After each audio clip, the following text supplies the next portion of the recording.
வணக்கம். த ஃபிளிக்ஸ் ஜெட்ஸ் தமிழ் சேனலுக்கு வந்ததுக்கு நன்றி. இந்திய மற்றும் உலக மொழிகளில் உள்ள படம் மற்றும் சீரியல்ஸை அலசி ஆராய்ஞ்சி அக்குவேர் ஆணிவேர் ஆக்கி பார்க்கலாமா வேணாமான்னு நீங்க முடிவு பண்றதுக்கு ஒரு ரேட்டிங் கொடுக்கறது தான் என்னுடைய வேலை. வாங்க இன்னைய வீடியோக்குள்ள போகலாம். இன்னைக்கு நாம பார்க்க போறது மாஸ்க் படத்தோட விமர்சனம். இந்த படத்துல கவின், ஆண்ட்ரியா ஜெரிமியா, சார்லி இப்படி பலரும் நடிச்சிருக்காங்க. இசை ஜிவி பிரகாஷ்குமார், இயக்கம் விகர்ணன் அசோக். ஒரு கிரைம் த்ரில்லரான மாஸ்க் படம் எப்படி வந்திருக்கு அப்படிங்கிறத மேலே பார்க்கலாம். கதைன்னு பார்த்தா ஆரம்பத்திலேயே நமக்கு ரெண்டு முக்கிய பாத்திரங்களை அறிமுகப்படுத்துகிறாங்க.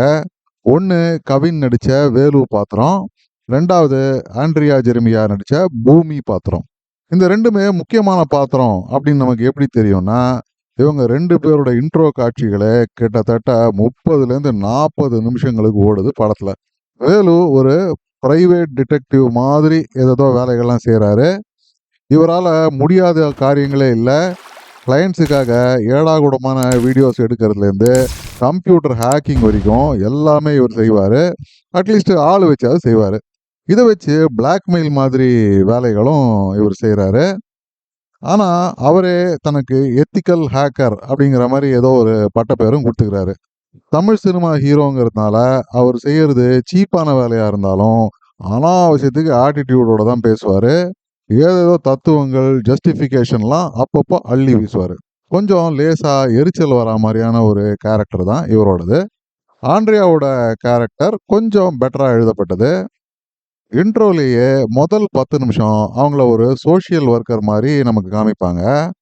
ஆனால் உடனே அடுத்த 10 நிமிஷத்தில் அவங்களோட பாத்திரத்தையே டோட்டலாக மாற்றி அதோடைய மற்ற பரிமாணங்களையும் நமக்கு காட்டுவாங்க. இதை சஸ்பென்ஸாக வச்சு படத்தை வேற ஒரு இடத்துல இதை ரிவீல் செஞ்சிருந்தாலாவது இதுக்கு ஒரு அர்த்தம் இருக்கும். இப்போ முதல்ல காமிச்ச அந்த 10 நிமிஷமும் வேஸ்டாக போனது தான் மிச்சம். எனிவே, ஆண்ட்ரியாவுக்கு சப்போர்ட்டாக இருக்கிற ஒரு அரசியல்வாதி மணிவண்ணன், இவரோட ஒரு 400 சொச்சம் கோடி கள்ளப்பணத்தை எம்ஆர் ராதா மாஸ்க் போட்டு வந்த ஒரு கேங்கு கொள்ளையடிச்சுட்டு போயிடுறாங்க. ஜென்டில்மேன் காலத்துலேருந்து நடந்துட்டு வர இந்த மாதிரி கொள்ளைய செஞ்சது யாரு, அவங்க பேக்ரவுண்ட்லாம் என்ன அப்படின்னு விசாரிக்க பிரைவேட் கிரிமினல் டிடெக்டிவான நம்ம ஹீரோவை ஆண்ட்ரியா நியமிக்கிறாங்க. இதை விசாரிக்க சில ஆச்சரியமான சம்பவங்கள், கிளைமேக்ஸ்ல பெரிய ட்விஸ்ட் இதெல்லாம் வருது. கடைசியில் என்ன ஆச்சு, இதுதான் படத்தோட மீதி கதை. இந்த படத்தோட மிகப்பெரிய பிரச்சனையே இவங்க கதை சொல்லியிருக்கிற ஸ்டைல், எடிட்டிங் இதெல்லாம் தான். நான் ஏற்கனவே சொன்ன மாதிரி ஒரு 30-40 நிமிஷத்துக்கு 2 பாத்திரங்களோட இன்ட்ரோ மாதிரியான காட்சிகள் தான் ஓடும். தவிர பல இடங்கள்ல பேக்ரவுண்ட் நரேஷன் மூலமாக தான் கதையை வர சொல்கிறாங்க. அதனால் இந்த காட்சிகள்லாம் அவ்வளோ இம்பேக்ட்ஃபுல்லாக இல்லாமல் ஓரளவுக்கு கொஞ்சம் போர் அடிக்கவே ஆரம்பிச்சிடுது. ஆக்சுவலான அந்த ஹெய்ஸ்ட் காட்சிகள் ஓரளவுக்கு இன்ட்ரெஸ்டிங்காக இருந்தது. ஆனால் அதை செஞ்சது யாரு, செஞ்சதுக்கான காரணம் இதெல்லாம் ரிவீல் ஆகும்பொழுது அதெல்லாம் அவ்வளோ கன்வின்சிங்காகவே இல்லை. நான் ஏற்கனவே சொன்ன மாதிரி ஹீரோவோட அனாவசியமான ஓவர் கான்ஃபிடென்ஸு, அந்த ஆட்டிடியூட் இதெல்லாம் எதுக்குன்னே எனக்கு புரியல.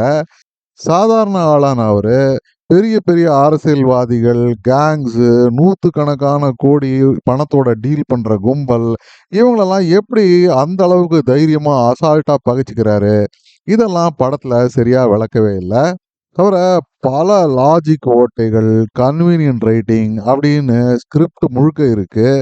ஆனால் முக்கியமான பாகமான அந்த கொள்ளை, அந்த ஹெய்ஸ்ட், அதுக்கான பிளானிங் இப்படி எதையுமே காட்சிகளா படத்துல காட்டவே இல்லை. ஏதோ ஒப்புக்கு 1-2 வசனங்கள் ஒரு பாத்திரம் பேசும், அவ்வளவுதான்.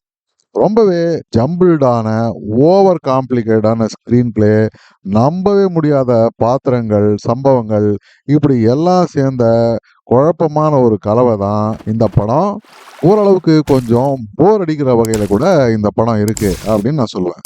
நடிப்புன்னு பார்த்தா கவின் ஓரளவுக்கு ஒரு ஆவரேஜ் பர்ஃபார்மன்ஸை கொடுத்துருக்காரு அப்படின்னு சொல்லலாம்.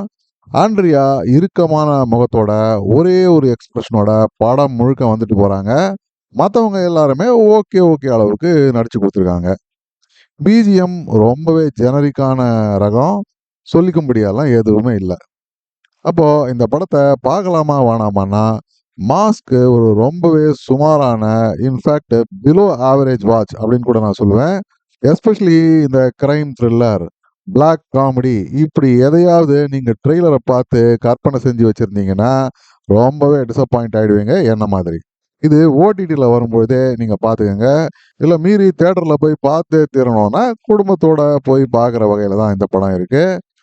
இந்த படத்துக்கு நான் கொடுக்கக்கூடிய ரேட்டிங் 4 அவுட் ஆஃப் 10 ஸ்டார்ஸ். மீண்டும் ஒரு முறை இன்னொரு விமர்சனத்தோட உங்களை சந்திக்கும் வரை நன்றி, வணக்கம். இந்த வீடியோ பிடிச்சிருந்ததுன்னா லைக் பண்ணுங்க, ஷேர் பண்ணுங்க, சப்ஸ்கிரைப் பண்ணுங்க.